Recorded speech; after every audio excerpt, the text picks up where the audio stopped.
Um, I'm very excited about tonight. I've done lots of research for y'all. And as always, I went and I pulled a bunch of my books so that, hey, Mark V, welcome in, welcome in. I pulled a bunch of books so that I have some amazing information to share with you, having to do with values and also not just values, but also um, there are a couple of ways in which to work with values. And what is a value? A value is just the lights and darks. Hey, crazy junk art. A value is just the lights and the darks within your painting. Now, the lights and darks can be grayscale, meaning black, white, and everything in between, or it can be uh, the value of the color that you're working with. So you have a main color, and then you have shades, and then you have tints. So that's the various values of your colors. And for instance, in this painting back here, I've got dark purples in the background and I've got light purples in the foreground. That way, the light purples in the foreground, I wanted to sit on top of and look like they were floating over top of the dark color down below or underneath it. So that's one way of working with value when you're working with colors. But tonight, I wanted to focus on black, white, and gray, but it's not as easy as just saying black, white, and gray because we have different kinds of blacks and we have different kinds of whites. Okay, so if you've ever been to the paint store, okay, who's been to the paint store looking for white paint? Oh my gosh, they hand you this little paint chip packet and they're like, these are all whites, pick the white you want. And then you just have to scratch your head and go, what the heck am I going to do now? Because you've got blue whites, green whites, pink whites, yellow whites, warm whites, cool whites, all different kinds of whites, right? And so, unless you're either interior designing or you're painting as a painter, you're not going to understand that there are different versions of white and there are different versions of black and there are all different kinds of versions of gray. And so those are some of the things that we're going to talk about tonight. We're going to get into our blacks, whites, and grays and how I mix them to get the outcome that I'm looking for. And it's also, in my opinion, it's an excellent, um, what do you call it? It's an excellent exercise when you're getting ready to do a painting to do what are called thumbnail sketches or value sketches before you dive into the full painting. A lot of artists do that. And if you weren't aware of it, I'm going to make you aware of why they do that. Like, why would you do that? And sometimes you want to create that grayscale or that black and white in the background of your painting and then work on top of the painting in order to sort of follow along with your darks and lights that way. So I have a whole bunch of examples for you because I've been reading up from where my library. Yeah, these are tons of books. As a matter of fact, three of the books I'm going to show you, three or four, three of the books I'm going to show you today, I just bought in the last month. Okay, so even though I've been a painter for over 20 years, I still buy other artists' books because I always like to see how somebody else explains something, the way that they present it. And I find that comes in handy when you're teaching other people because essentially it all gets into the data bank up here. And then I know that information I can pull as a reference for you um, to be able to then give you that information as reference. And after I finish with my workshops, I go back into the video in YouTube and on my website and my blog post that I'll make for this workshop. And I put the links to the books. So the books I'm going to share with you and the artists that I'm going to share with you today will be in those links tonight or tomorrow after the workshop. And that way it's a handy reference if you say, huh, I remember Tristina talked about that. You can always go back to my blog, and my blog posts are in there. So you can click on the blog post. You'll not only see the link to the video from tonight, but you'll also see the references that I'm going to give you. And you'll see links to the products. So if you want to purchase the art supplies, you can do that through the links in my article on my website and through the links on the description of the video if you're on YouTube. Let me show you the most amazing artist that I know from the East Coast of Florida. So I used to live in the Fort Lauderdale area, and there is an artist over there named Virginia Fifield. And I know her from being in a group called 2+3 Artists. And she is a charcoal artist, and she works on huge pieces of paper. I mean, it's like 48 inches by 36 inches is often the size that she works on. But I mean, I'm like speechless when I look at her artwork because it is amazing, especially in that super large size. She does a lot of horses and dogs. And so here is one of her horses, and that is charcoal, everybody. Charcoal.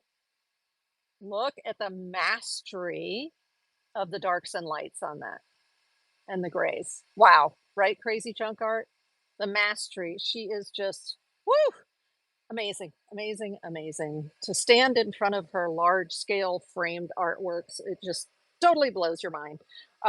So this one is a 38-inch by 48-inch charcoal on paper. And I mean, it looks like a photograph, but it's not. It's her artwork. Her artwork sitting there with the charcoal. One of her secret weapons, I know, besides using charcoal that looks like this, right? Like there's some charcoal right there. Besides that, one of her secret weapons is this powdered charcoal, which I'm going to show you how to use in a little bit. But powdered charcoal gives you those lighter grays, which normally, if you're working with a charcoal stick or a charcoal pencil, it tends to lay down the color a little darker. And if you want to get those beautiful gray tones, it can be helpful to work with powdered charcoal. And a lot of people, me included, were like, powdered charcoal? I didn't even know that that was a thing. I would end up with it all over me, Dragon Hoarder says. I know, but I'm going to show you how to work with it. So yeah, don't sneeze. Absolutely, it goes everywhere. Now, one that uses less gray of her work, but is amazing, amazing. We live in Florida, so keep that in mind when you look at this painting, okay? It's an alligator. But it's an alligator in somebody's hand. See how somebody's holding the baby alligator right there? And so it's so subtle. Gator wrangling, right? It's so subtle, and yet you can see the hands there. Super, super light gray. That's what that powder is really good for, where you're just using a tiny bit. Another way that you can get a small amount of gray on is to use a cloth like this. This is a chamois, and the chamois, I wrestled me a gator like that once. Oh, you're too funny. So this is a chamois, and often when you buy a drawing kit, it will have in it this little paddle with some sandpaper for sharpening your drawing instruments. It'll have some sort of blending stump. And then, so here in her alligator, you see the dark, dark darks, and then you see the light. In other words, they're awesome. Yes, Mark B. Exactly. They're awesome. Uh, and then just I mean, okay, I'm more of an impressionist painter. This makes me happy. This gives me brain damage. Okay, but I can appreciate it. I can appreciate it because her artwork is just, woo, it's out there. It is so gorgeous. Now, this is another one of her pieces, but this is more my speed, okay? Because it's not an exact, like, photorealism representation of a cat. You'll see what I mean in just a second. what she's done, one of the beautiful things about working with the dry media like charcoal is the way that you can smudge it, right? I mean, sometimes it's an accident when you smudge it. You're like, dang it, okay, now I have to pick it up with the eraser, right? The kneaded eraser. Where's my kneaded eraser so you can see? This is what you use when you're using charcoal as a kneaded eraser. So if you do make a smudge, you have to sit there and pick it back up with a kneaded eraser. But what I love here is she must have put a piece of paper or something to mask off part of the area and then went like that and smudged it, maybe with one of these cloths, because it gives you a beautiful, beautiful smudge when you use these cloths that come in those sets. And so I actually adore this piece where, she did that, and it's much more um, of a kind of a fuzzy, soft look. But look at the size of this, 48 by 36. It's massive. Massive. That's really cool, right? Again, you weren't here earlier, Elandra, so this is the artist, Virginia Fifield. This is her specialty is working with charcoal, and I know her from Fort Lauderdale when I lived over in Fort Lauderdale, and she's in that area. She recently had a show at the Hollywood, so Hollywood, Florida, near the airport on the East Coast there. The Hollywood Art Center. She had a show up through the end of August. So I was checking out her website to see what's going on, and she didn't have a show um, listed for current, but I tried charcoal but haven't got the hang of it just yet, right? Right. Makes me want to do charcoal again. Well, that's the thing, K&L. When I see something like that, and what I'm going to share with you in the books that I have for reference today, and we're going to do some, um, it always gets me excited about charcoal again. And the funny thing is, when you go to art school, that's like what you start with, right? Is you're starting with graphite pencils and charcoal. Charcoal was always my favorite for drawing because of the bold lines it can give you. But you can see from Virginia's work, it doesn't just give you bold lines. You can also get some incredible subtle shading with charcoal if you're using the right techniques and you're using the right type of charcoal, because charcoal comes in many different forms, and I'm going to be showing you those soon. But before we get to over the table and I'm showing you the charcoal, let's talk about a few more books that I have for you here. Let me make sure. Yeah, this is a good one to start with. So this one is called Pastel Drawing. All the books that I share with you, and Virginia as well, I will have the links in the description of the video tomorrow, as on YouTube, as well as the links will be in the article on my blog post. Okay, so you can always reference them for the books. So this is called Pastel Drawing. I love working with pastels and dry media, and so I have a lot of pastel books. This is where we're a good page where they say, look, this is what we mean when we're talking about tone. So here is a tonal painting just using your black, white, and gray. Okay, right there. And then this is the painting using color.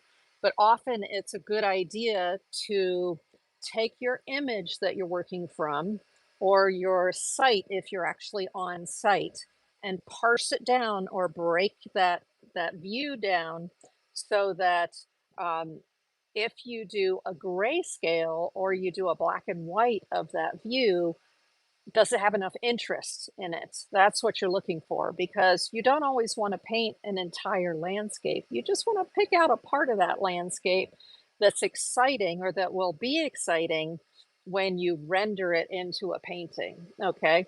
And so you can do some experimentation to see whether that view is going to give you a good end result painting with good attraction to it, if you start out by doing it a tonal scale in the black, whites, and grays first. Okay. Or sometimes that's called a value painting. Okay. Now, you don't necessarily just use your black, white, and grays for a tonal painting. Sometimes, I mentioned earlier, you use them for your background. So, for instance, here, this is just white paper and they used black charcoal or black pastel just to lay in the darkest darks first and then go over top of it with your pastels. Actually, you can use acrylic ink or other paints like that to create this black and white background. This is called a NOTAN, N-O-T-A-N background, and I'm going to explain what that is in a little bit. And then here they're actually using that and putting pastels on top of it. You can do the same thing with acrylic paints or oil paints, put them on top of your black and white background where you're just defining, here are my darkest darks, here are my lightest lights, okay? And then down here is doing the same thing, but instead of using black and white, they're creating an underpainting, meaning that they're going to go right on top of it with your grays. So they're using the black, white, and gray here, and then this is the resulting painting from it. So I like a book that shows you talking about the concept and then taking that concept into a finished artwork. So pastel drawing, who's this by? This is a Barron's book, which I love the Barron's books for art. They're fantastic. But there's also an artist here, Barbara Benedetti Newton. Okay, but a link to that will be in the description of the video. Now, the next book I've actually shown before when I was talking about my traveling drawing kit. Okay, I brought out this book and it is by DK, up here, DK, and it's the Drawing Workshop. So you're seeing this book again if you've been following me for a while, but that's because it has lots of great stuff in it. Great stuff. I love this book. And so here, for instance, let me see, they are showing you using charcoal. So what I like is it's giving you an actual step-by-step showing you how to build your artwork using, in this case, charcoal. So you've got the white of the paper and then the darkest darks with the charcoal. And then as they're building it out, they start to get less and less lighter touch with the charcoal to get their grays, and you end up with something like this. So this is a tonal value painting using the charcoal, and it's on like an ivory colored paper, which is fine. That can help with your light colors. So you don't have to just paint on white paper. You can use that tonal value of the paper to help you as well. And then this one, the other thing I love in this book is, check this out, lighting. When you are, one of the reasons that it's good to do a tonal value painting, either as thumbnails to test out the way you want your painting to look. Sometimes you can do it as the underpainting, as I just mentioned. What's important is, where's the light coming from? Because your painting is going to look flat and dull if you don't pick an appropriate light source, a particular light source. So is the light coming from way up here? Is the light coming from low down here, giving you long shadows? Where's the light coming from? And that's going to affect the end result of your black, grays, and whites, okay? So what's nice in this drawing book is that they show you an exercise here of the effect of light coming from different directions on this picture. And so I think that that's a very helpful thing if you're just learning about drawing, that you're not just drawing the object that you see in front of you. It's best if you're setting up an object in front of you that you actually take a light and shine it on it, and you can move the light around until you get the light to shine on it with the appropriate drama that you want to make it an interesting view to look at. Okay, so those are some of the techniques for that. Now, there's an artist on YouTube. Her name is Dianne Mize, M-I-Z-E, and it's a Diane with two N's. So Dianne Mize, and that's her website where she has a bunch of free stuff. Okay, and so what I did, this is one of her exercises on value. So it's not just this page. There's actually a couple of pages before it that explain and show the original. No, this is the original picture right here. So it was a black and white photograph. And then this is using black, white, and gray in different ways to render that image so that you can see. And these are the thumbnails, we would call those, to get a feel for what's going to be your better setup for the eventual painting. Where do you want your darkest darks, lightest lights, and those midtones? And so this can just be a quick exercise to help you make some decisions before you actually get into the painting. And so that is from one of the freebies from her website. But she covers, the nice thing is that Dianne Mize covers this information in small snippet YouTube videos. So I will link to one of those videos about value in the description of the YouTube video when this is all over. And I add the description. I'll make sure that I put a link to one of her videos so you can go check her out. And then that will lead you to her website where you can get these freebies to study if you are interested. So another thing she has on her website is the tone scale, or what some people call the value scale here. And so what I did was, she suggests printing it on a nice heavy paper. So I printed it on my Epson printer, and then you make a hole in it. So this is just a hole puncher. And I went in, hello, and I made the holes. And hey, Handcraft Love, welcome in, welcome in. And the reason that you do that is because you can literally take this and you can put it up against a picture. Let's say that you have a black and white picture. Let's see, I have one here from Pixabay, which is one of my favorite places to go to get pictures, is Pixabay. So I picked out this picture of the lighthouse, and you can see the black and white, the tonal values there. So if you're putting together for yourself a tonal value painting and you're like, I'm not quite sure to what degree the darkness is, because you can't always tell from your eyes. I'm telling you, you can't always your brain doesn't always get it right. So what you can do is take this tonal scale right here, and you can put it against your painting. If you're looking for, what color, what tone is that? Then you can put this against it and run it along with that hole until you find, okay, which tone on this scale, so that you have an idea of what color to mix, is, say, the darkness in the clouds back in the background of the sky. And so this can be very helpful to have, and to have near your studio table. Like, for instance, I always show y'all that I have my color wheels right here next to my studio table. And so this is also a resource that I suggest that you keep together with your color wheel right next to your desk, because it can come in really handy when you're looking at tonal values. Now there's another, oh, we were just talking about light source a moment ago and how important it is to even some people go out if they're painting plein air outside. They'll go out at certain times of the day because they want the drama of the angle of where the sun is, right? And so this is, again, by Dianne Mize, and it shows you the difference between this is a shape, a ball, as it were, a circle that has what's called diffused light. Now, when you're taking photographs of your artwork, in general, you want diffused light because you want the artwork to speak.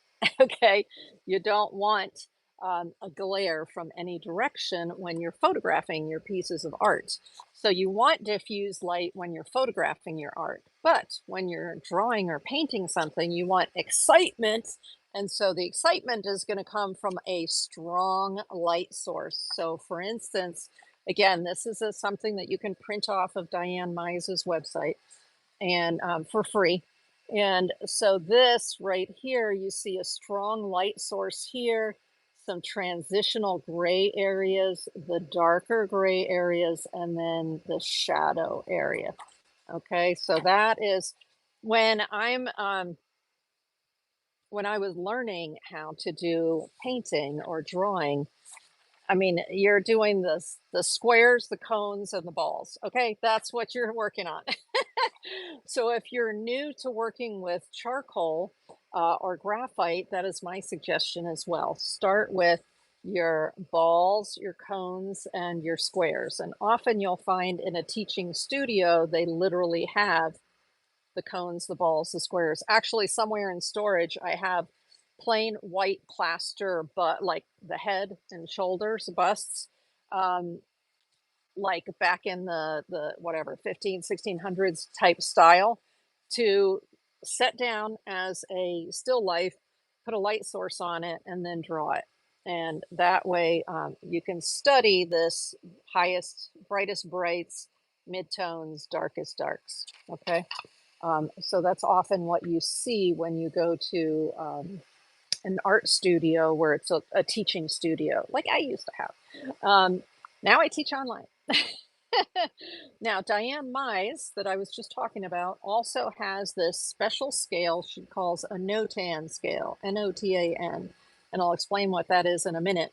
But you have your darkest dark, you have your lightest light, you have your transition gray there. And then there are a couple of transitions within the shadows and then within the highlights. So this is also printed right off of her website. But I'm going to show you how that's applied by showing you this amazing book about landscapes. And most of the time, I'm an abstract painter, okay, or a crazy mixed media artist. But I think it's important to know the fundamentals of painting. And as part of that, um, landscapes are important part, portraiture and landscapes are important parts of, oh, and doing florals too, of learning how to paint, like on your journey to paint, okay? But I like things that are abstracted, right? I prefer the abstract. So here's this artist, Michael Albala, and like I said, it'll be linked in the description of the video. I love his work because it's very abstracted. It's landscapes, but they're very abstracted. Thank you, Michael. And so he wrote this book, The Landscape Painter's Workshop. It's relatively new. It may have come out in 2013 or 2024, 3 or 2024. Let me see. Oh, 2021. Okay. So a couple years ago. And I love, love, love. You can see all of my tabs in it, right? So let's see, the NOTAN value scale that I just showed you. And the first time I'd ever heard of NOTAN was from Dianne Mize. And she showed us in a video this chart that she created of the NOTAN scale. So within Michael Albala's book, he goes into NOTAN a lot because he's also a teaching artist. And so here is a section, the whole section is on NOTAN. And here he's showing a NOTAN thumbnail and then the resulting painting there. So what the heck does NOTAN mean? That's what I was wondering. What is she talking about? For Dianne Mize, right? And or Mize.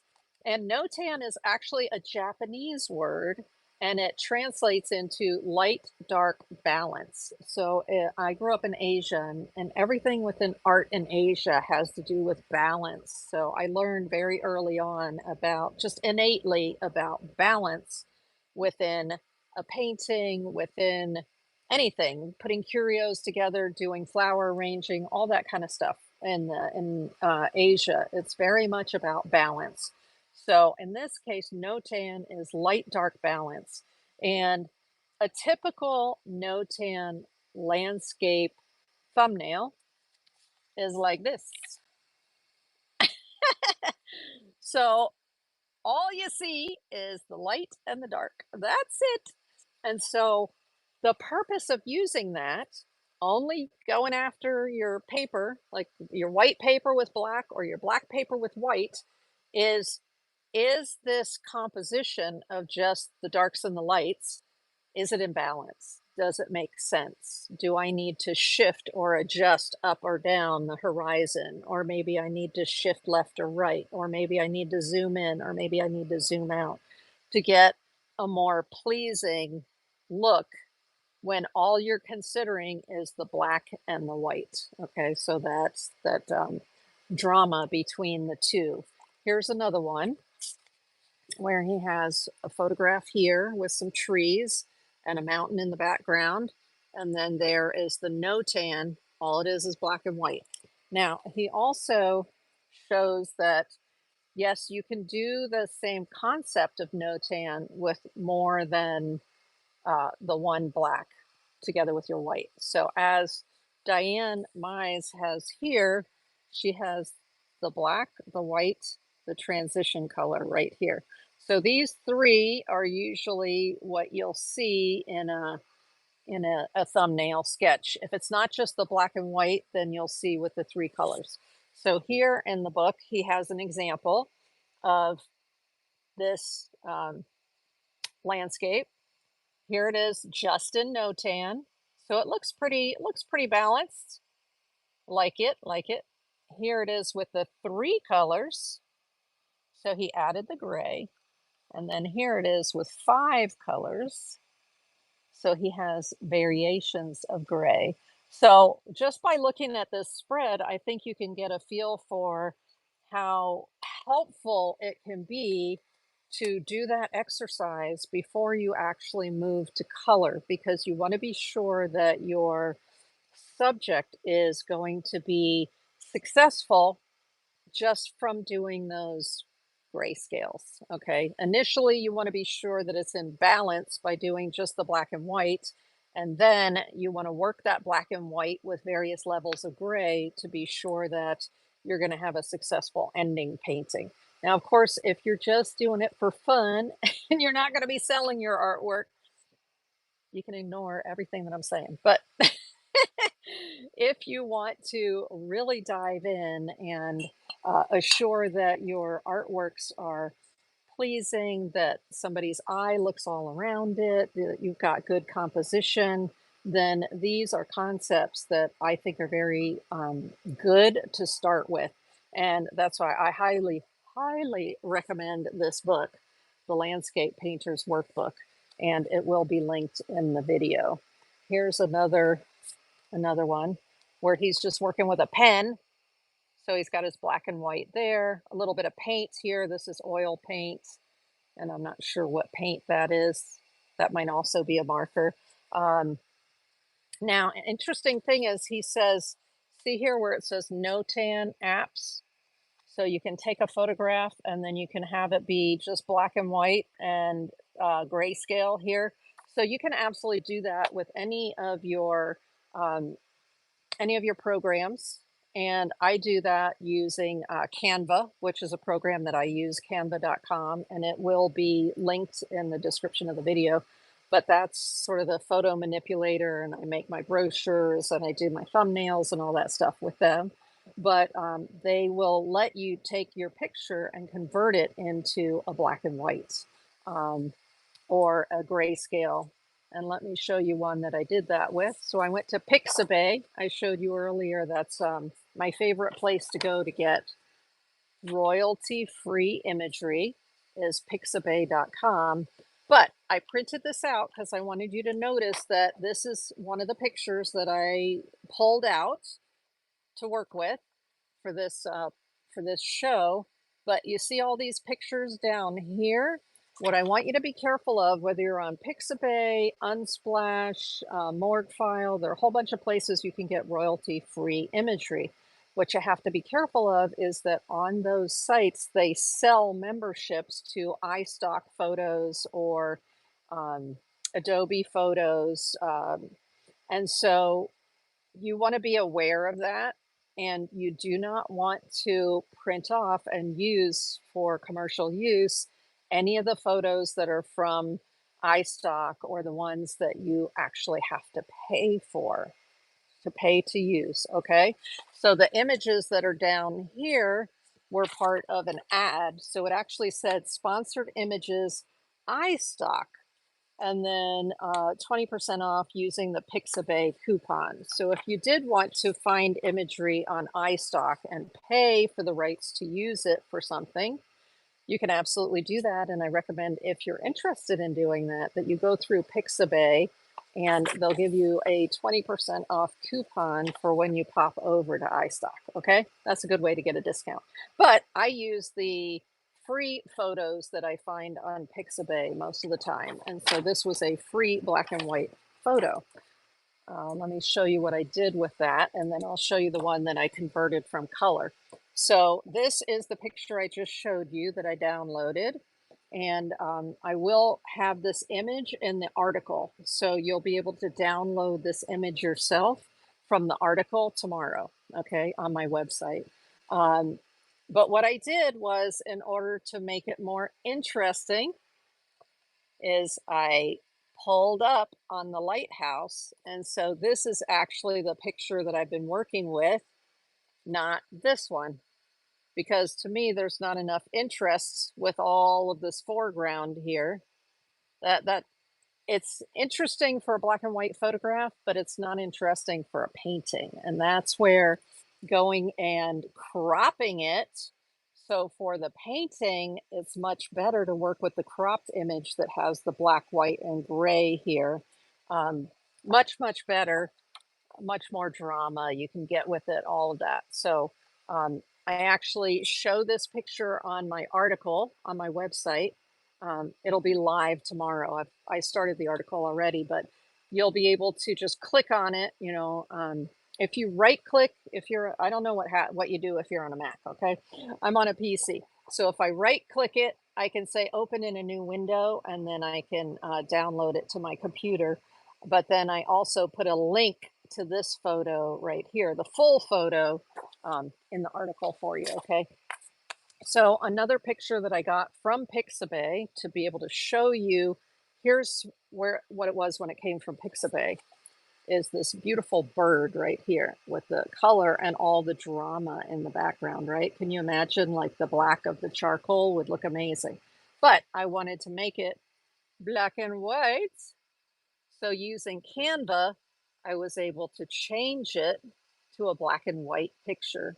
And they let you make all kinds of adjustments to the black and white, but I thought that was a good representation of the darkest darks and the lightest lights there, here, to give you enough variation to make it a nice black and white picture. Okay. Another nice thing about Pixabay here is I asked for black and white portraits. So here's an interesting black and white portrait. And of course, you've got the whitest white of the eyes here and the little light in the eye. Oh, yeah. There's a lot of interest in that. It would make a great black and white or photo with your grayscales. And then this one, the whites of the eyes here are very white, and then there's a lot of drama in the grayscale. But these are copyright-free images that I took off of Pixabay, okay? Now, another one that I took off of Pixabay is this. I was looking for something round that I could work with, and so I saw this shell, and I thought it was so pretty, but what did I have to do? I had to change it into black and white, and then I started cropping it. So that's a nice crop, but I decided that I wanted to crop it even more. So that's the final crop that I did. So remember that you can crop down until you get something that you think is interesting. And then once I crop that down, okay, where did I put it? I wanted to show you the artwork that I made out of that. All right. Oh, I love when I put my papers somewhere and then I don't remember where I put them. Okay, so I cropped this all the way down, and then I worked with charcoal to create that right there using the charcoal.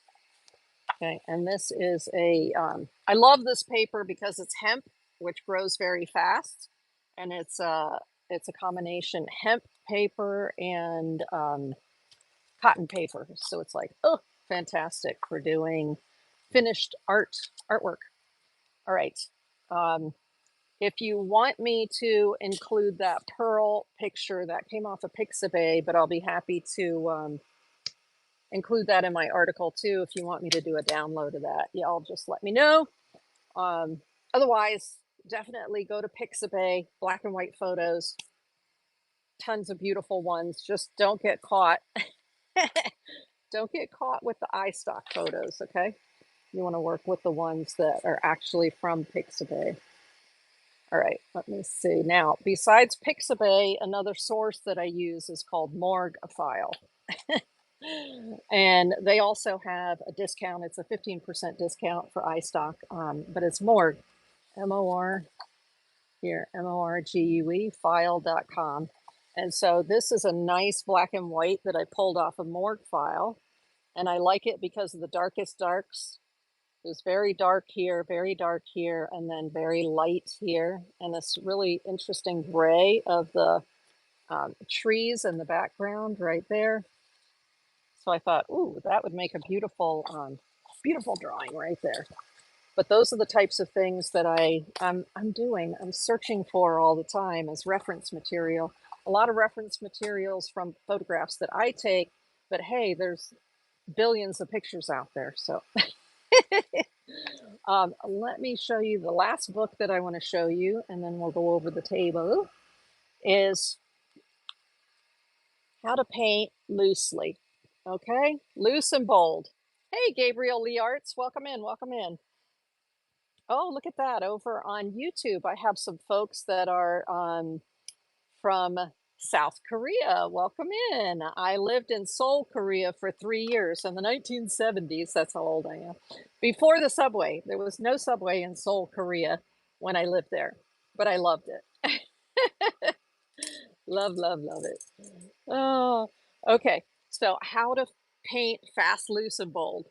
All right, because I love to paint very impressionistically. I like to do things that are more fast and bold and just energetic strokes.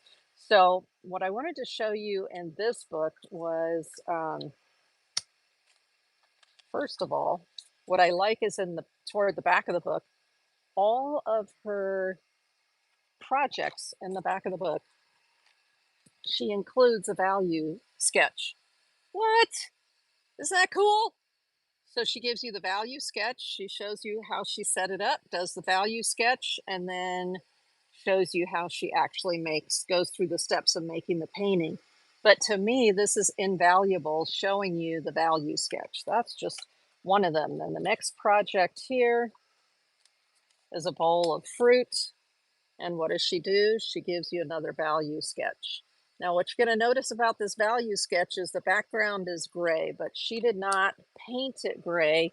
She used a gray paper. So that's this pastel paper, comes in different colors. I know I've shown these before, but I wanted to show you that this has like these gray colors, woo, that you can work on top of, and you use the paper as your midtone. Okay, so that way you only have to work with the black and white, and the paper is the midtone. It shortens how much time it takes you to do your sketches if you're using a toned paper. Okay, so amazing that she puts those in with her projects in the book. Then now, remember I mentioned that tones don't have to just do with the black, white, and gray. You can also do tonal studies with colors. So this is one page that she has in her book. Same image, but all different tonal.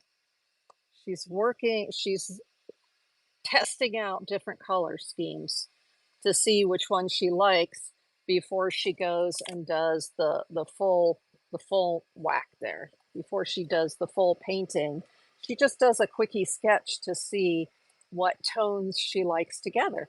So it's not just black and white and gray. It can also be, those can be done in color. And then the last thing from this book that I want to show you, there's just so much, so much. I'm telling you, you want this book. How to Paint Fast, Loose, and Bold. I will have a link to it in the description of the video on YouTube. And I'll have a link to it in the article on my blog on my website tomorrow. Okay, so you can just go there and go click and go get the book. But this one, Patty Malika, and I just got it. Like I said, I just got some of these books I just picked up. I'm looking to see what year this one is. Interesting. So it doesn't tell me in the very beginning here. Nope, but it's very recent. I know this is a very recent book.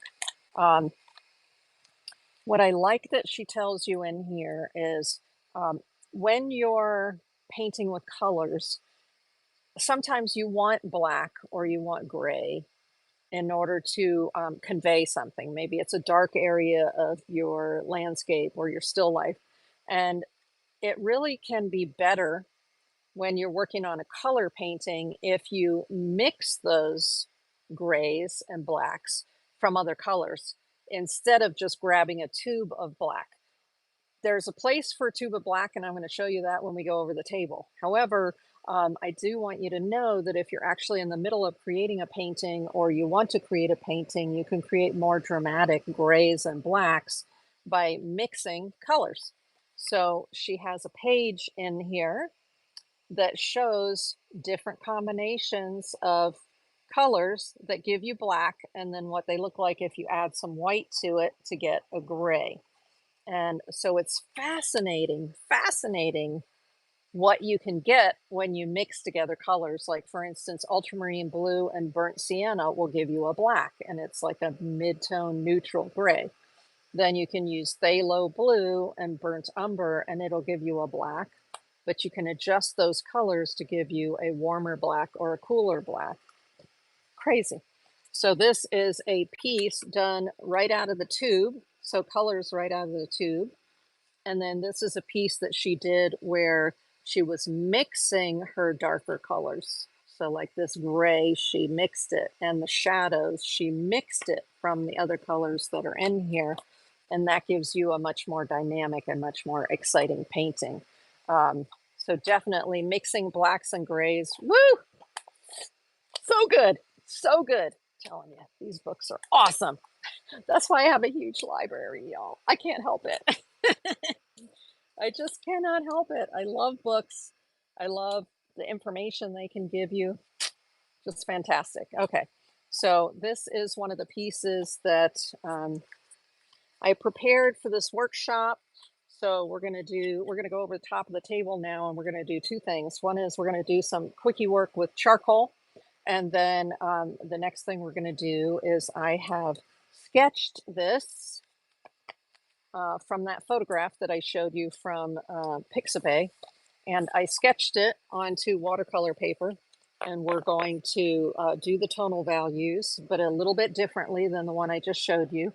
And I took a picture of this sketch and put it on my article on my website so that in that blog post, you can just download this picture and then use it to sketch your own version of that lighthouse picture.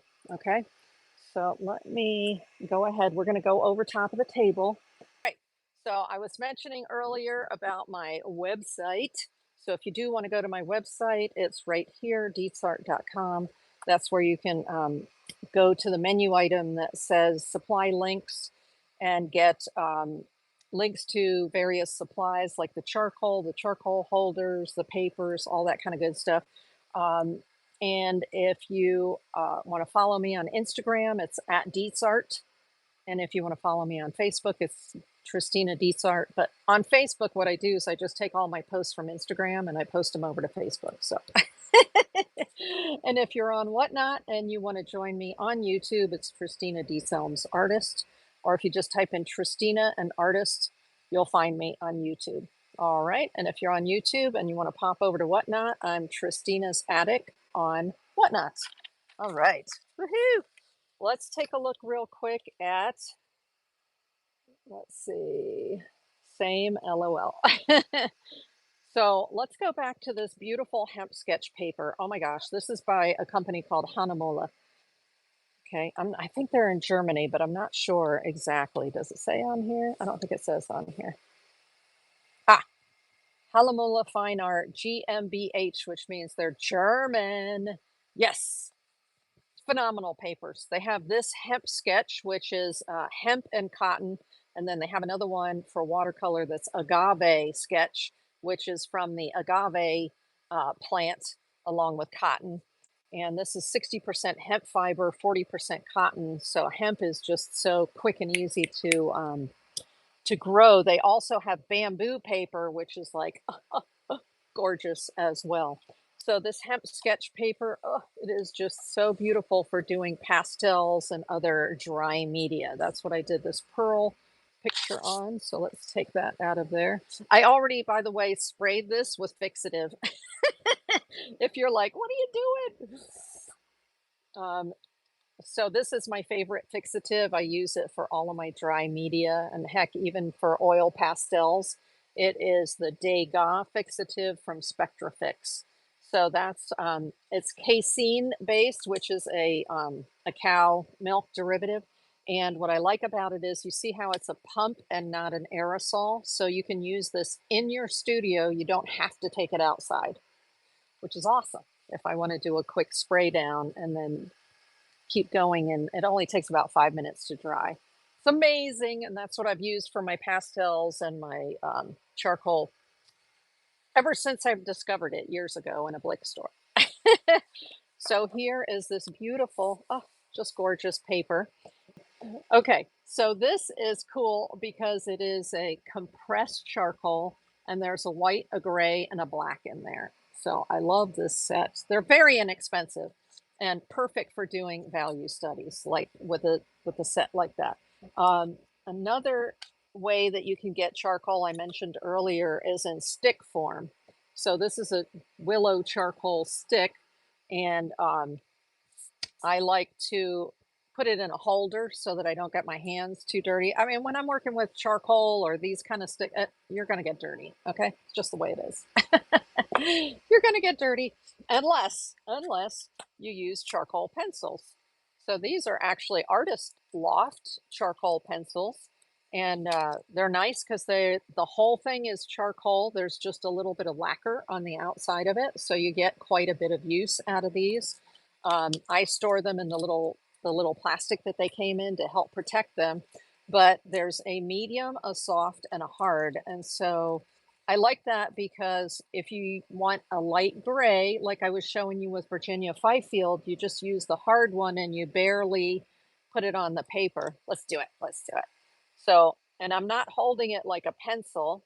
If I wanted to draw a line, I could hold it like a pencil. But if I want to get like a light shading, I'm holding it a little bit differently, and I'm just going very lightly.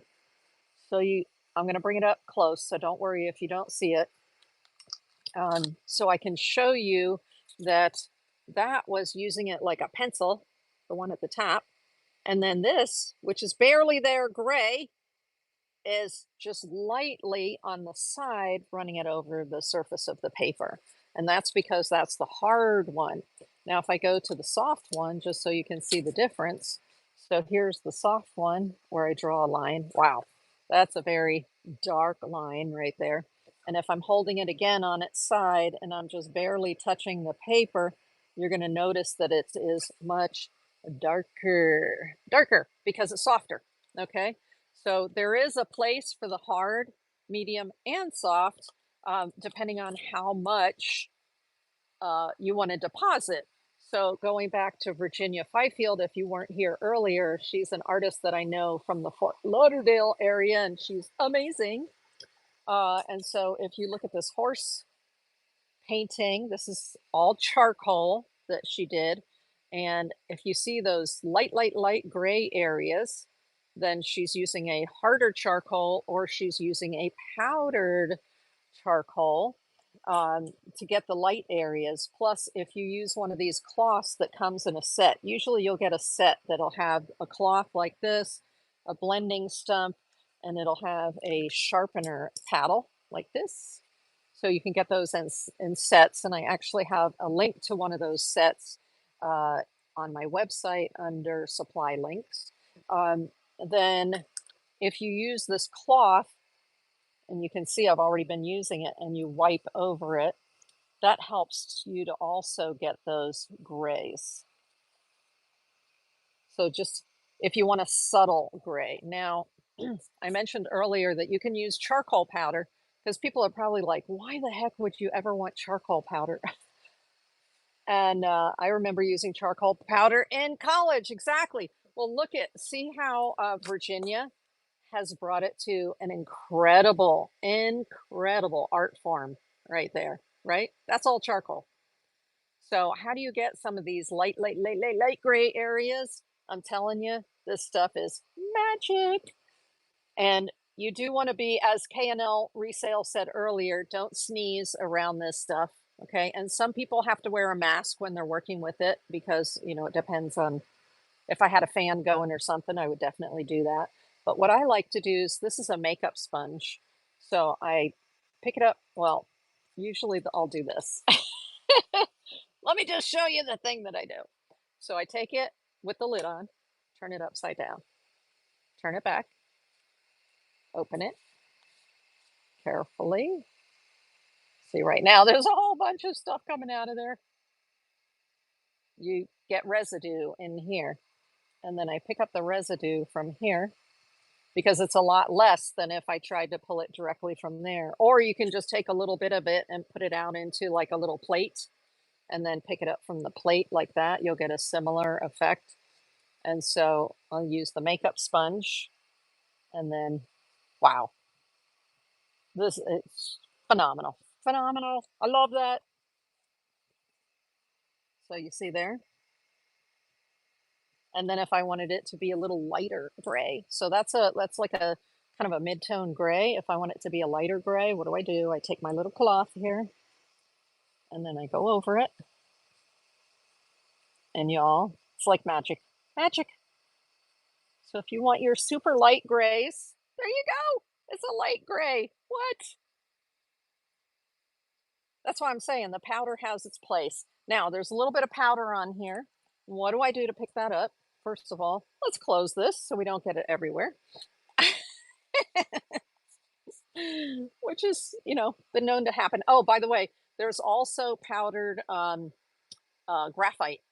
So I have that too, the powdered graphite, which is if you're working with pencils and you're doing a graphite piece, realize that you can do the same thing with powdered graphite, okay?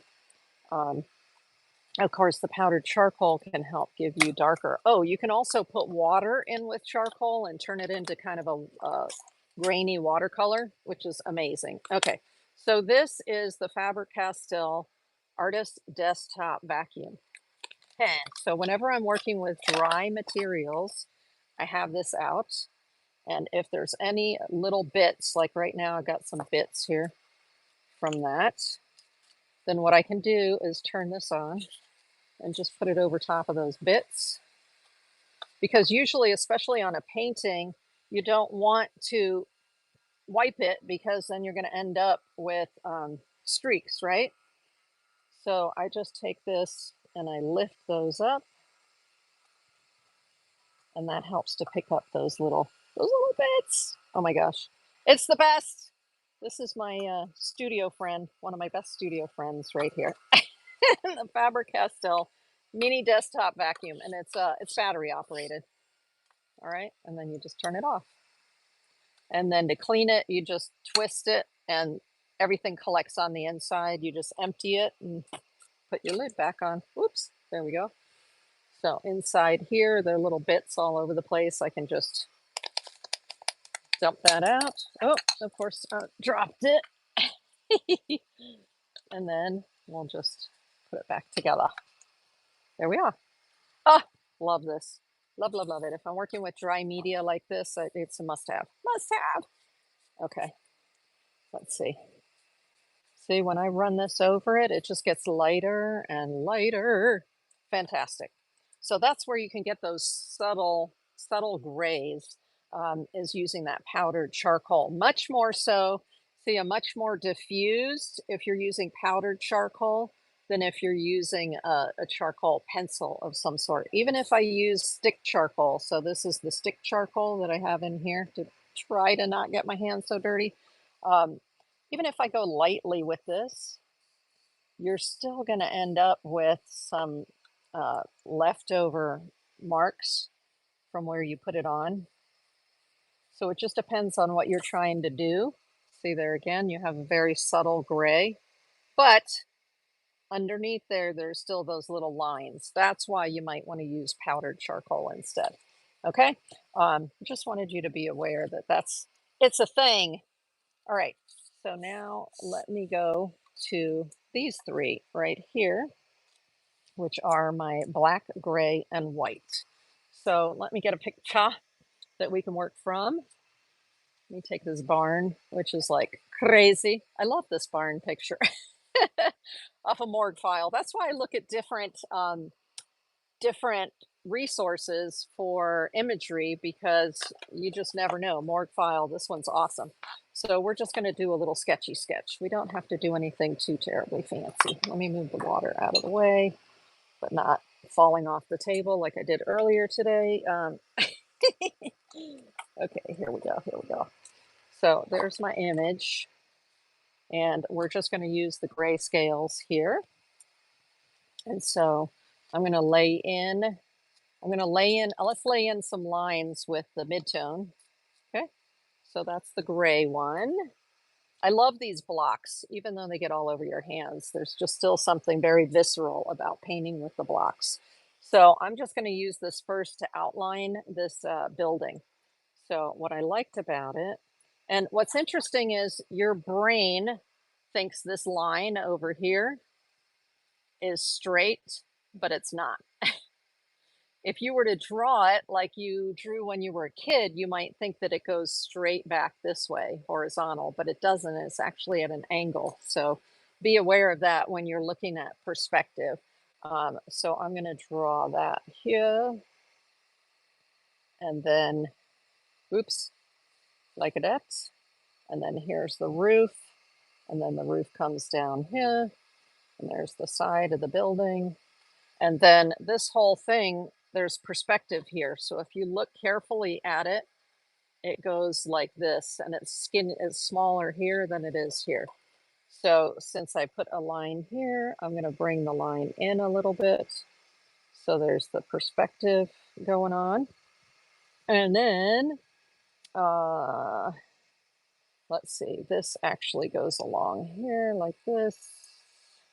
And it's a little shorter down here. I love this barn, like the opening to the barn door. That must be where they bring the tractor up and then they dump the hay in there or something. It's probably a hay barn, right? Right. So right at this point, I'm just drawing some of the features of it. So where are we? We're right over here. So I'm going to drop this little guy in here and drop this little guy like right there and come across here. Doop. That goes up a little bit. This side is a little bit longer actually than this side. There's a little bit of angling going on there. What I like about this opening is how dark it is inside. So I could actually grab my dark one right now and I could just go to town. So the nice thing about these blocks is the way that you can fill large areas pretty easily. So remember, right now we're just doing a value sketch. So actually in the background here, there's a little bit of light showing, so I'm not going to press as hard. And yes, you have 10 blenders right here in your fingers. Oh, not everybody likes to blend with their fingers, but I like to get my fingers involved. So, okay, now I did breathe on it. Oh, terrible, right? So what am I going to do? I'm going to grab my little, grab this, just set it down, let it do its thing. Oh, it's a miracle. Just pulls it right up. All those little bits that I just accidentally blew, they just came right up. Thank you, Faber-Castell. Okay, so that was dark. Then also up here, we've got a little we've actually got this little piece of wood. I don't know why. Is it holding up the roof or something? But back behind it, there's also a little black area here that's open along the top. So this is just if you're doing and what I would normally do is the first time I do this, I do it true to the picture in terms of where my lights and darks are. But after I've done it once, I may go back and like Diane showed on her one picture. Let me see if I can find that real quick for you. Okay, where's Diane's picture? Come on, Diane. I think it's up here. Yes. So earlier, if you weren't here, I showed this one. This is an image. And then here's somebody working out their three tones in different ways to decide where they want their darkest darks. Do they want their darkest darks up here in the sky? Do they want them here in the bushes or the trees? Do they want it to be a combination of the two and leave the sky very light? So you see how you can work out your tonal values like that. And most of the time I will go true to picture to start with. And then afterwards I will, I'll go a little more, like try variations, right? Okay, so here I'm just going to get those rafters in a little bit, whatever those are. These probably close. That's probably the inside of the doors, and they're flipped out, and then they'll just close them by flipping them back in, right? So this actually goes up here just a little bit, and then here. Yeah, it's latched right there. I can see a latch. So, and then we'll go here, and then we'll go here. All right. So this is just to get a feel for what's here.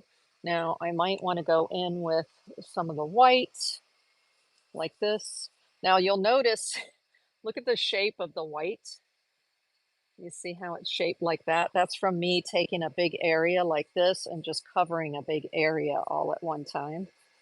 And you might say, well, Tristina, the paper's white. Why would you put white in an area when you already have white paper there? And the reason is because I lay down the white and then I go back in with either the black or the gray. And when I make my lines, they combine, the two colors combine. And so it helps with the creating the grays that I want. That's why I put the white in. Okay, and then we've got a bunch of slats across here. Since this is a sketch, I don't have to do anything true to form. All right, I love the wood down here. And so now I can use the side of this, right? And I can go like this and just sort of go along the side because this area right here, and then I'll do it this way to try to get the side here. If you want to get color down quickly, you just use the side. Okay, so we did that. And now I can see there are some delineations here. So we're going to do this. And then we're going to come down here and we're going to do this. So this is all, I want that a little fuzzy. Now over here on this side, there's actually a lot of darkness toward the top. There's a massive shadow, so I'm going to come in with this super dark like this. Now I'm actually working on a large size, which works for these big blocks. If I wanted to do this on a thumbnail sketch, meaning a much smaller version, I would have to use pencils. So let me show you that just real quick. Like, oh, there's actually a door over here. So let me put the door in and make it black right there. Okay. So let me get this first. So I get the dust up. I don't make too much of a mess. Okay. So this is giving me a feel for where everything is placed. And like I said, I may want to go more dramatic in some areas by adding more black. And I can play with that by spending a little more time on it. If I wanted to do it smaller and smaller thumbnails, then what I can do is use a marker, a Sharpie. This is an acrylic marker. So let's do that because you can get a smaller, there's a smaller point on that. Or I can also use these pencils right here. So let's use the hard pencil first. And whoops, here, let's put these back away so I don't make more of a mess. There we go. Okay, so let's say that I wanted to do several thumbnails like they did here, right? So in order to do the thumbnails, I'm not going to be working quite this big. I need to work in a smaller space. So if I'm working in a smaller space, let me just do this and create a smaller space like this. Then it does come in handy to have pencils or a pen or a marker, okay? So remember the notan that I showed you in the book? Okay, let me grab it. The landscape book, this one. Okay, in this book, remember we were talking about the notan.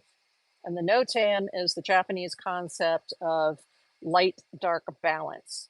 And so it's only black and white, right? There is no gray in a notan unless you want to develop the black and white further with some grays like this. Okay, so let's just look at it with black and white, no grays in this little space right here for this one, because we want to know, is this picture in balance? Is it something that we want to work with, that we want to develop more into a painting? So we just want to look at the black and white of it. So I'm actually going to take a Sharpie. So I want you to know this is not something that you can't do. You absolutely can do it. You can do the notan just with a Sharpie. So let's look here at, like, our darkest darks are along here, and then it comes down and around here. So when you have to make something in just black and white, it's a little more of a challenge. So even though you would think it's simpler, it's actually more work, in my opinion, to do just the black and white. It's quicker, but it's more work because you really have to understand and know what it is that you're going for here. Okay, so we have the edge of the building right over here. And then we have the roof coming up here.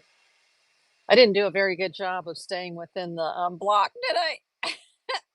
Maybe, maybe the painting will look better if it's like this instead of long like that. I don't know. Let's see. So definitely we have a little bit of black up here. So this is the notan sketch, which looking at the notan sketch, I'm like, okay, this is not that exciting, but then you learn to work with it to make it exciting. Like, what can I do to make this exciting? Okay, let me do this. I want to get this black in there because I think it's just so cool. So cool. This part right here. That's what I thought was really neat. Okay. So notice I'm not holding it like a pen or a pencil. I'm holding it on its side. I do that a lot with my drawing materials. I hold it on its side. So here's the notan. And my question to myself is, okay, is that in balance? Is there enough light and dark? Maybe I need to go and add some more dark in there. Like, where is it going to make it more exciting if I have more contrast? And then that's where you start to play with it and see if you can get more interest into it using just black and white. Okay, so that's an example of the black and white notan. Of course, I could make it a little bit bigger and then go black on the white surface, and then introduce a gray of some sort if I wanted to as well. And there are a lot of different markers that you can use to do this kind of thing. So you could have a Sharpie and one gray marker, and you're good to go on some white paper to do these little value studies. And that's to be sure that you've got good balance in the picture before you actually go to painting it. And I think it's very helpful to do that. Like, for instance, which is what I did here. I didn't do the thumbnail sketch, but I did take the image and crop it and crop it and crop it and keep cropping it until I got something that I was happy with. Okay, so that is how that works. Ooh, this is my favorite acrylic marker. It's the Pebeo acrylic marker, but you see how fat it is? And what I like is, let me just show you real quickly here. Let's say that I was doing it like that. And you've got a small edge to give you a small line. You've got a side edge to give you a medium line. And then you've got the fat edge to give you a fat line. So that's why I like working with this one to give you quick sketches as well with the acrylic. Especially if you're working on canvas or something and you want to use a canvas pad to do your testing on, then these acrylic markers are phenomenal. Okay, so that's it for doing the drawing side of it. No, actually, it's not quite. So here is a graphite pencil holder. Now I'm going to push on the back end of it and then, bloop. So this is all graphite right here. And this is the pen holder. So I can also use this for my gray, which a lot of people have pencils handy. So you can use a pencil for your gray. If you have a Sharpie, remember I just said, okay, you're using your Sharpie or you're using your acrylic, then with just these two and some white paper, I could do my 3 value sketches to see what I like in terms of the proportions. Now, something that I didn't show you because the paper is white is you can also work with white charcoal. So let's do this real quick. Like, let's come off here and go to this. So here's the pastel paper that comes in colors, right? Various tones. So let's just grab one of these gray tones like this. And so what's nice, and what I had shown you in the other book about the bold, this one, How to Paint Fast, Loose, and Bold, is when she does her value sketches, that oftentimes she'll use gray paper. So here, this paper's gray, and then she's just using her black charcoal and her white charcoal on the gray. So if I go to do the orange or the apple here, you see how quick it is to get in your shit. Let's do a lemon. Why not? So this is telling me the light source is coming from over here. If there's something behind it, here are some other charcoal pencils. So let's say that we have a peach back behind, or a pear back behind it. And so we want the pear to be a little bit darker in this area. So this is her doing her value sketch real quick, like, to work out where she wants her placement before she actually goes ahead and does the work. But she's using the gray of the paper as her third tone. So these tone papers are phenomenal. Tell me in the chat if you've ever used toned paper. I'm curious because I don't use toned paper very often, but every time I do, I'm like, man, that is really cool. I should do that more. Here's one, an orange that I was messing around on the toned paper right there. But for doing your quick sketches, see, it can help to work out what colors, what value colors are if you work on different toned backgrounds. Okay, let's put those away. And now we're going to go to acrylics. What? Because I want to show you mixing some acrylics. We're going to put away all these tonal things like this. Okay, y'all, go over here. Out of the way, out of the way. Okay. And then let's work with acrylics. Acrylics. I love acrylics. I have toned paper to sketch, or I like, yeah, crazy junk art. Exactly. Sketching on toned paper is just, whew, I think it's so cool. I actually just recently bought some new toned paper to try out. It's a new brand that I found so that I can do some, just try out some different interesting ways to sketch on toned backgrounds. Okay, this is palette paper, which I'm sure quite a few of you are aware of.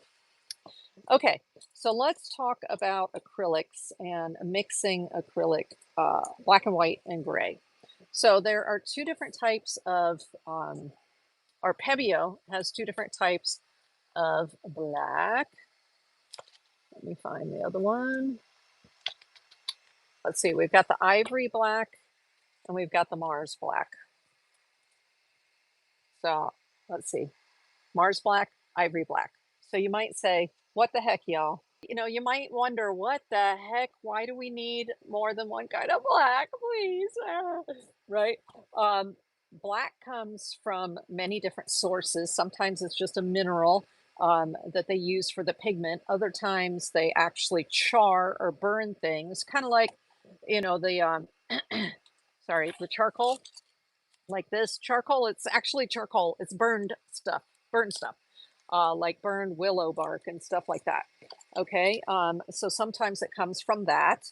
And so Mars black is actually a mineral, and ivory black used to be from burning ivory, as it says, ivory black. But they don't do that anymore, right? Because ivory is an endangered, you can't do that.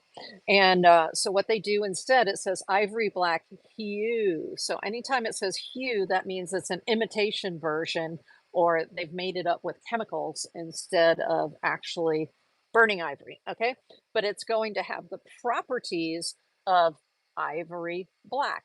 And then there are other blacks, especially if you do watercolor. You might be familiar with Schmincke has the uh, cherry pit black and the peach pit black and that kind of stuff. So they actually have different blacks, have different undertones. And then in addition to the blacks, there are whites. I'm going to show you the undertones of the blacks in a minute. But there are also different kinds of whites. In general, there are your titanium white, which is a chemical titanium, and it's a very dense white. And then usually there's something called either zinc white, or in this case, mixing white in the Pebeo line. So the mixing white has less white properties. So it will mix and it'll give you a little more volume to your paint, and it'll lightly change the color, but titanium white will dramatically change the color.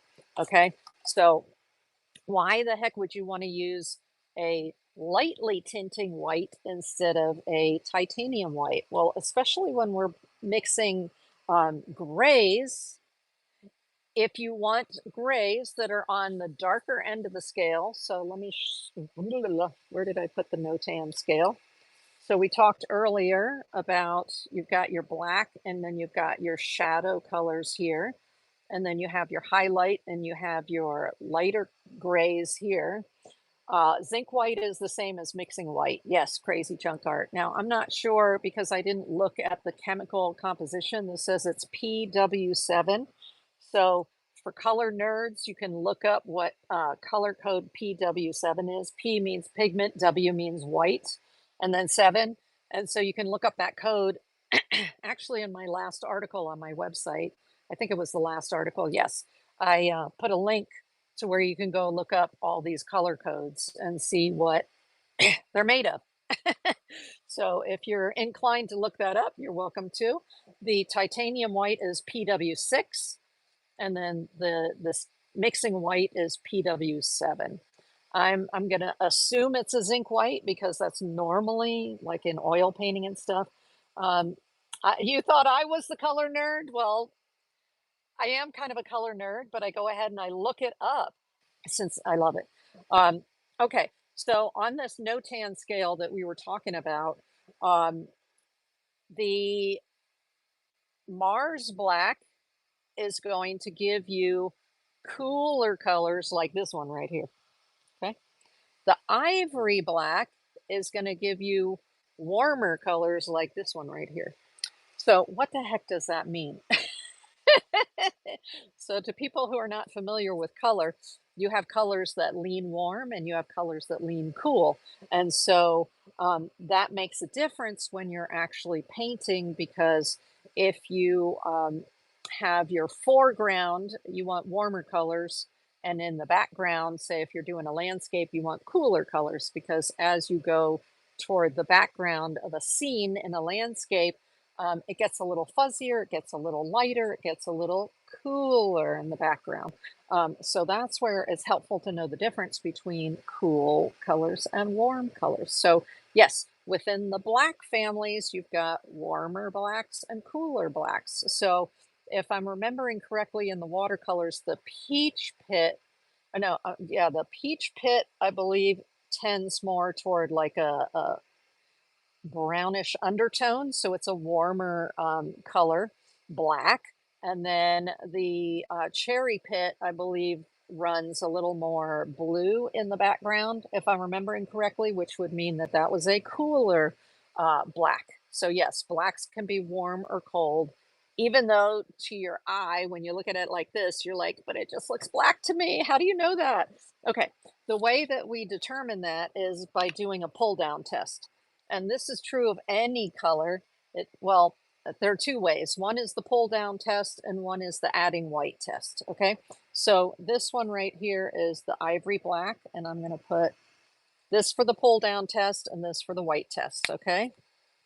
Ivory black. So I'll put that right there so we know that this one's ivory black and this one is the Mars black. So we're going to put the Mars black a little bit there for the pull down test and a little bit there for the white test. Okay. So I'm going to use a palette knife for this. So pull down means exactly what it sounds like. I'm going to get it on the palette knife. I'm going to pull it down on a white background. And we're going to see if any undertone shows up. And then so that was the ivory black. And now I'm doing the Mars black. Okay. So now I'm going to bring it up here. This one looks brown in the background. This one just looks sort of like a gray in the background. So of the two of these, this is your warm one and this is your cool one, okay? This one, the Mars black, I find actually is very neutral, and I'll show you that when we add the white. So I'm gonna add titanium white, not the mixing white, to start. So here we're gonna add some titanium white to both of these, and then let's see what we get. So here's the ivory black with the titanium white. The interesting thing about ivory black is it's highly tinting, meaning it's a very strong, strong black. Okay, so there's our gray by adding equal amounts of white and black. And then here is the Mars black. And so what you'll notice is that the Mars black does not tint quite as strongly, right? Because look at the difference in tone between this one and this one. And they were both like a dollop of black and white, almost equal. Okay. This one, the ivory black, is much more, has a stronger, we call it a stronger tinting strength than the Mars black does, which the Mars black will give you these lighter grays. Okay. Warmer, cooler. All right. Now let's use them with the mixing white. So we're going to put a little dollop of the ivory black and a little dollop of the, hey, Gifted Artist 1989 over on YouTube. They said, "Blessed Sunday, everyone. Same to you. Thank you. Thank you for being here." And okay, so this was the ivory black and the Mars black, and we're going to use the mixing white instead. So we'll use the mixing white here and the mixing white here. Actually, I have to add a little bit more there to kind of have them be even. Trying to have them even here for you. Okay, so what you're going to notice is that when you use mixing white, you're going to get the same volume of paint, but it's not going to have the same whitening effect. It's just going to lighten a little bit. And I'll tell you why that's important in just a moment. So ivory black, this is with the titanium white, and this is with the mixing white. So you see how this is much darker. And that's like, sometimes when I'm mixing grays, I want a dark gray, right? I want a shadow gray, not a light gray. So if I want a shadow gray, I'm going to use the tinting white. I'm sorry, the mixing white and not the titanium white, right? You have to mix lots of mixing white in with your colors in order to have it give you the same effect as a little bit of titanium white. So it just depends on what outcome do you want. What are you looking for? Are you looking for a darker color? Or are you looking for a lighter color? Okay, so again, Mars black with the titanium white and with the mixing white. So do you see how this one is darker? So there's a place for mixing white and there's a place for titanium white. And when I'm doing a value study, I use both the titanium white and the mixing white, okay, on my palette, because sometimes I want a darker dark instead of the lighter dark. And so I know I can grab the mixing white and get a deeper version of my dark, but still get the quantity of paint that I want in order to be able to do the mixing, okay? Now, I do want you to know that within the Pebeo origin line, there's also a neutral gray, and there is something called, where is it? Right here, iridescent, what they call iridescent graphite. Now, iridescent graphite is if you mix the iridescent white together with the Mars black, you're going to get this really cool graphite color, which I think is amazing. Let's go ahead then and do the value study. So let's, oh, these we'll leave here. I'm going to get rid of this. But this, I showed you last week, I'm constantly color mixing. And so it is important to know what your color mixes will do for you. Okay, so what I've done is I took the picture of the lighthouse, and as I'm working on it, let me show you the picture of the lighthouse. Let me grab it here. So this one right here, because this is what I found on Pixabay, was this picture. And then I zoomed in until I got the composition that I wanted there. And so this is the picture I'm working from. Let me just put that over here so I can see it. I have to put it in between something there. Okay. So I put my pictures up where I can see them.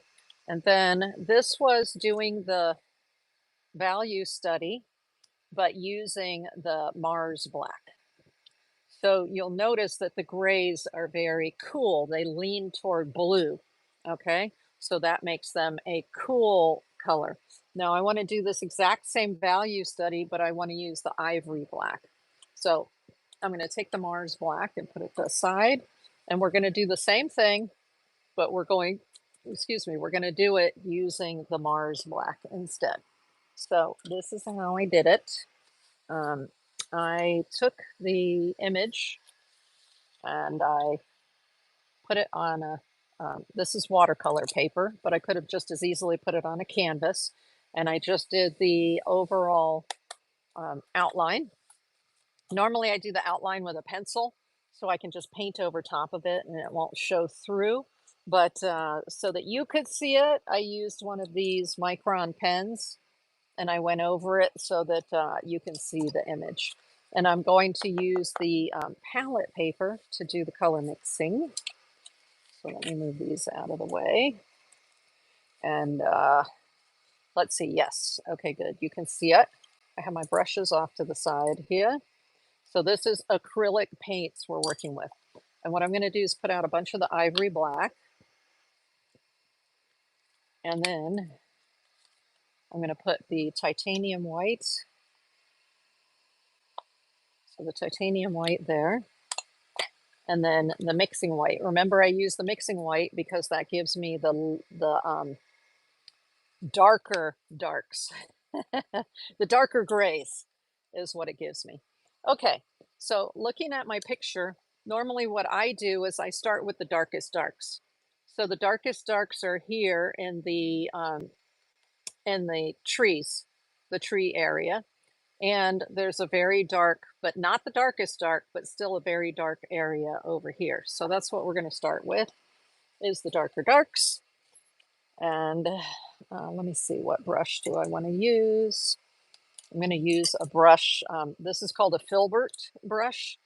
And so it has a rounded tip to it. And I'm using the filbert because I like, when I do trees and things, I like to have the rounded tip to it. So I'm going to start the darkest darks just with the black. I'm not going to put any white into it at all. Okay. So let me look at the picture. And there's a bunch of black right here. So this is a value study. So we don't have to, like, little dots are trees and that's fine. Okay. You don't have to be true to form. You just want to get the idea down. Okay. So there's the black there. There's some really dark black tree type stuff down here. Okay. A little bit more over here. So this is just, I look at the picture and I drop in my darkest darks. There's some darkest darks back in here. And that's it for the darkest darks from the pic. Nope, I lied. There's some more right up in here. Of course, I can always come back in and put more darker darks in. It's just, that's the initial. Now up in here, this light, I'm going to show you. It, normally it would be red, right? The light right there. But in this picture, because it's black and white, it's quite dark. It's almost black. So what I'm going to do is I want to add a little bit, not of the titanium white, because I just want to bring it off of the black just a tiny bit. So I'm going to dip into the titanium white just a little bit, bring it over here, because I still want it to be blackish, but I want the color to be slightly lightened. I have a little bit of, oh, my sister-in-law brought me some tea. Thank you, Louise. You can leave that there, yeah. Thank you. Delicious. It smells good. Thank you. Have fun. She's taking my pupster for a walk.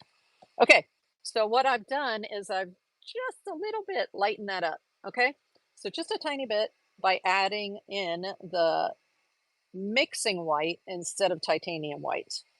So now I can go in here to the light, and it's sort of the next scale down from black. Okay, so I'm going to put the light in here. I actually need it to be slightly lighter than that. And the reason I need it slightly lighter than that is later I'm going to put a cage over top of it. So I want it to be just a little bit lighter. So what did I do? I just grabbed some titanium white to just lighten it just a tiny bit. So when you're doing your grayscales, it's about observation. It's about push and pull between the blacks and the whites, knowing whether you want a lot of lightening with your titanium white or if you only want a little bit of lightening with your mixing white. Okay, and the other thing was the side here. So this side. Now that I'm here, the this size of this type of brush head is not as good for doing straight areas. So I'm going to switch from the filbert that I used for the trees, and I'm going to move to what's called a flathead brush. So I'm going to dip it in water to get it moistened, and that'll help the paint flow off of it. And I'm going to come in here and do this. Now, what I noticed is that what I liked about this image is there's strong light coming from over here. And the way you can tell that is you see how bright it is here on the lighthouse and how dark it is over here. So that's fantastic. I love that. And what I noticed is that there's a little bit of shade right here. There's a little, because the sun is coming from here, this actually sticks out. And so because it sticks out, it's creating a little bit of a shadow right there. So I'm just dropping a little bit of shadow in. Okay, and I think I got paint on me, which is typical from the other areas. Okay, now, amazingly, the area down here, and this sometimes happens, something super close to the ground will get a reflection off of the ground. So if there's light shining down here, and then there's the trees here, sometimes you get a reflection off of the trees. So this little area that's right next to the trees on this side is actually a little bit lighter than the area up here that's in more darkness. So we're going to add just a little bit more of the uh, mixing white, because we don't want the color to become too white. We just want to bring it up like 1 degree, and then I'll put it down here. Okay, good. There we go. Now this railing that kind of goes along the edge here, it's darker up here, which is fine. We've got the nice dark color along the top here. And then it gets a little bit lighter as it goes. So let's put it in here. You can always change these values later. One of the things I love about acrylics is I have a saying, there's no crying in acrylics, because you can just go back over it later and change it. So yeah, I could paint right back over top of all this black and turn it white later. It doesn't matter. So this is just my initial tryout here. Now, the side that's right here is lighter than the side over here because the sun's coming from here. You have to remember that. So I just added a whole bunch more white in there. And now it needs a little more black. So you can see I'm going back and forth between the black and the whites. Okay, now this section right here is a middle gray. So we're going to take some black in here. We're going to add some more of the tinting white, the mixing white, to get a kind of a gray, but it's not quite light enough. So I'm going to dip into the titanium white, and that will, woo, real quick, bring the levels up, okay? So, oh, that's a nice gray. Nice gray, nice, nice, nice. Now, if the paint, I mentioned earlier that these paints, the Origin paints, they almost feel like a gouache on your brush. And so what that means is they paint a little drier than you might expect. And so it's helpful with the Origin paints, I found, if you dip your brush periodically into water. So I just dipped it into water, and now I'm getting some of that off of there, and that helps the paint to flow off the brush, especially when you're doing like edges like here, and you want the paint to flow off the edge really well, then that's important. Okay, there we go. And now I want to lighten it up just a tiny bit. Why? Because I'm going to be putting, yes, I want it to be gray, but I want it to be slightly lighter down near the land here. Okay. Oh, you know what? I haven't been watching any of the comments, so I hope there weren't, I hope there weren't any comments that I missed. If so, just put your comment back in, back in, back in. Minions X Mini over on YouTube, hello, hello, said hi. Mm, okay, okay. It's actually the interesting thing is it always seems to look better when you look at it in a photograph than when you're first looking at it in person. Um, okay, so next, now I also want to look up in here because this is using the same tone up in here. So I actually want it to be slightly darker. So I'm just pulling from the black, pulling from the mixing whites, pulling from the other whites. So it's actually darker along the bottom. And then it's going to be lighter toward the top. So it's okay to clear your brush off, get a little bit of water, pick up a little bit of the lighter. And I'm constantly doing the going back and forth here. Okay, so these little stanchions that stand up are a little bit dark. So I'm going to go with a little more black. There we go. Sort of blackish right there, right there. They're not standing out very well right now, but what I do often is I will go back later and I'll use a marker. So I showed you before this big fat marker from Pebeo, this acrylic marker. What I do oftentimes is I also have smaller versions of that marker. So let me see if I can see the black one here. It's here somewhere. Um, but I'll just use this one as an example. But I grab out a black acrylic marker and then I go in and I do those details. I cheat and I use the black marker for my details. And that's true whether I'm doing a painting of color painting or whether I'm doing a black and white painting. All right. So that's one of my many tricks. Let's go to the lightest area here, which is super light. You could just leave it light like the paper, but I want to give it a little bit, just a tiny bit of grayness. So actually, it's funny. I just added the mixing white to my brush, and I'm like, that's not gonna lighten it enough. Let me show you what happened. So I added the mixing white to my brush, and it's still quite gray. See how dark that is? It's like way too dark. It was like, oops, that was a mistake. I need to add the titanium white. All I want is just a slightly off white. Okay. So yeah, I needed a lot of titanium white for that. So let's go back to here. And now I'm going to do this side right here. And I want it to have a little bit of grayness, not be the white of the paper, which is why I put that little bit of gray in it. I can always go back over it with white and whiten it more if I want to. There we go. I just want to show that there's a white, a mid-tone, and a dark, which is what's showing in the photograph. Okay, there we go. Good, good, good.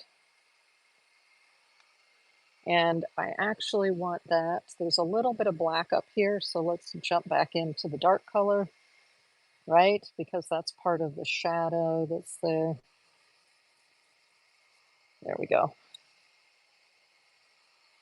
And I want a little bit more of the shadowy feel here and down here. There. So I'm beginning to get some uh, light, mid-tone, dark. Actually, I'm seeing that the mid-tone is too dark.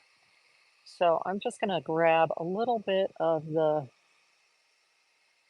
mixing white just to lighten that up just a tiny bit. So that's the beautiful thing about acrylics. I can just keep going over top of it till I get the feel that I want. So, which means that I need this to be a little whiter, right? It's okay to create layer upon layer. And I like to see what's called history in the background of the painting. I like layering because then I can create that incredible history around it. Okay, and then we're going to come down here and we're going to put that lightest light gray down here. and pull a little bit more to get a bit of a shadow going there. Okay, so I'm doing this quickly for y'all to try to get through it. The top, the interesting thing about the top here, you can see it's a strong white because it's rounded, it's round. So we've got a lot more white and only a little bit of gray right there. So I do lots of layers, mostly because I didn't like something I did. Right, Dragon Hoarder? Absolutely. If I'm like, it's not quite. Well, the interesting thing is after I finish a section, I will take a photograph of it. And then you look at the photograph, and based upon the photograph, then you can make decisions um, as to where you want to lighten something or darken something. It helps a lot if you're looking at something. Or do you ever do this? You set this up on a little easel and you turn around away from it and you give your eyes a few minutes to adjust. And then you flip back and you look at it real quick and see like what stands out to you that might need to be changed. What's too light, what's too dark, that kind of thing. That's another way that I do it. Okay, so let's put the white up here, which is actually a sort of a grayish white, and the most right here. And then I will make it a little grayer and put that in the middle here. And then I'll make it really gray. And then I'll put that down in here. Let's see, sometimes I tell myself not to fix anything until I sleep on it. Yes, or I end up making it worse. Absolutely. That's from Dragon Hoarder. I would agree with that. And also, you can turn your work upside down. So sometimes, if you take your image and you turn it upside down, then when you're looking at it upside down, absolutely, thank you for that trick, Mark, is that then you're not looking at something that's familiar to you. You're only looking at the colors and you're only working off of the colors and not and shapes and not working off of um, what you think the image is in your brain, which sometimes can affect what it is that you're painting. Okay, good, good, good. And then let's do a little bit more of this area down here. So for instance, in the foreground, it's very light gray. So because that's closest to you. So we're gonna just do this. We're gonna make it nice and light gray, get a little variation in there. Of course, up near the top of that hillock is gonna be a little bit lighter. So I'm adding some more of the white in there. And then what do we have? Same sort of thing over here where we have, it's a little bit darker gray here. And then we add a little more white to it because the light is on there. Actually, I like the contrast between the dark, dark, dark of the trees here and the light, light, light of the hill. So I make sure I put plenty of white in there. And then we get the gray going. Don't be afraid to make bold brush strokes because that shows what I call the hand of the artist. And people pay a lot of money for the hand of the artist. Ooh, good idea, Dragon Hoarder was saying. I think that was about turning it upside down, right? Okay, let's do a little bit more of the bushes down here. Ooh, no, before we do the bushes, I want to do the clouds. I love the clouds. They're so pretty. They're very wispy. So we've got a lot of white, which is that very light gray. So let me take a lot of titanium white because I do want it to be light, light, light. Again, just do bold brush strokes. You're just trying to get the idea. These are not meant to be finished paintings. They're what we call studies. Studies. So you're studying the subject and deciding where you want your lightest lights and your darkest darks. And yes, you can come back to it later. Because it is acrylic, you can put more layers over top of it. Fantastic. Now, one trick is, regardless of what the picture looks like, put your lightest lights next to your darkest dark. and that will help that darkest dark to pop out more. Okay, there we go. So I'm putting my lightest light next to there. And then they're dark parts to the clouds here too. Oop, let me get some more white in there. Those are the tops of trees there. Okay, so in here we start to see the blue sky in the background. So I'm going to grab a lot more of the black, and we're going to go a little more dramatic because it's much more dramatic up here. So that's what you're looking for. Where's the drama in your picture? And you're just putting it in. You can modify it later. It's getting a little bit lighter as we come here, but it's still darker than the light area. Okay, cool. Cool, cool, cool. So I'm not going to finish that, but I just wanted to give you an idea of pushing and pulling with the grays here.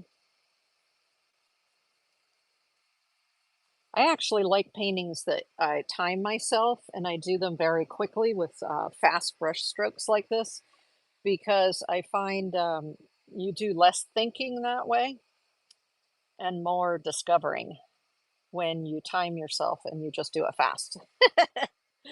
Okay, what do we have up here? We have something that's sort of dark up here too.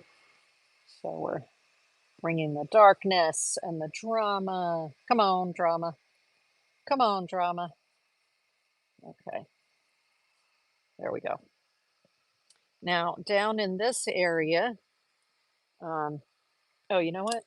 Yes, I'm going to use again that brush that had the rounded tip. Let's get it wet. And I'm just going to go from the blackest black. I'm going to add a little bit of the tinting white. Oop, can you see that on there? Yeah, you can. Good, good, good, good. I'm going to add some of the tinting white because there are areas of darkest dark and then there are areas that come up to be lighter. So I'm just looking at my picture and seeing where my mid-tone grays are. I love this little rounded brush. It's great for this. Where else do we have midtones? We have lots of midtones over here. That's the thing. When you're only doing black and white, it's like, okay. All right, a little bit more in the midtones up in here. I can just go right over top of those dark ones. Okay. So then I will build it and I'll get it lighter and lighter. What am I going to do? Less I think, the better. Right. Exactly, Mark. The less you think, the better. So then I would start adding a little bit more of the titanium white because then I can start to get the really, much more high key. The thing is, for instance, here where you have the sky coming down, even though the picture may show almost the same color, as the artist, you have to make the decision to change that.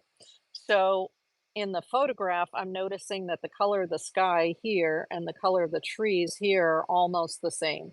They're very close to each other. Well, as an artist, I want more drama than that. So I'm actually going to bring a much darker color right up into here instead of the light color because I need more contrast between the sky and my trees. So that's why doing a tonal study, a value study, can help you to make those kind of determinations. Where do I need to adjust what's showing in the photograph with what I'm putting down in order to get the right contrast between the different areas I'm working on. Now the Mars Black is what I used to create this one, and you can see the color tones of the grays here are much cooler. They have kind of almost a blue undertone. And these, when I bring it up here and you look at it, this has a warmer undertone, a more brownish undertone. It looks it actually looks completely different to me when I'm looking at it here. So let me see if this one, maybe if I do it this way, you can kind of see, right? You can kind of get a feel for it. They're different. They're just different. Oh. Okay, the last thing I wanted to show you was I use a teeny tiny little brush. This is a Princeton Select Angle Spot Detailer, and it has a tiny, tiny little crooked top to it. Do you see that? So that's what I like to use to put in like the bars up here. If you notice on this one, do you see the little details that I put here? And then I did a line down here. I did that with this little, sometimes they're called a spotter, okay, but or an angled tip brush. So let me take it's not completely black. It's kind of a dark, dark, dark gray. So let me use a little bit of the mixing white. And then I'm going to come in here. Oh, I noticed that I did not wet the brush first. So the paint doesn't always come off of the brush easily unless you go ahead and wet the brush first. So there, oops, too much paint on there.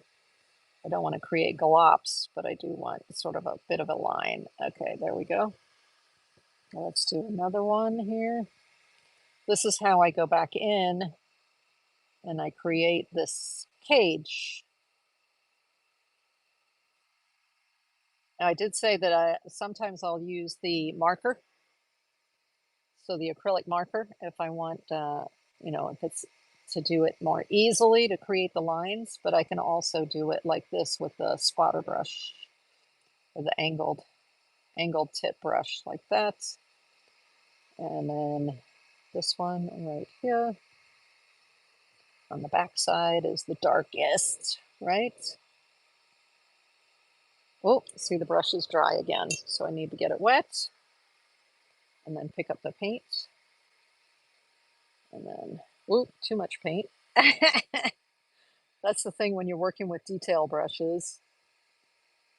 It's a fine line between, is it too much paint? Is it not enough paint on there like that? And then I used it, let's see, a minute and a half. Yay, woohoo. And then I'll come here and then across there and then there. And then I can also use the spotter brush to come in later and add like a little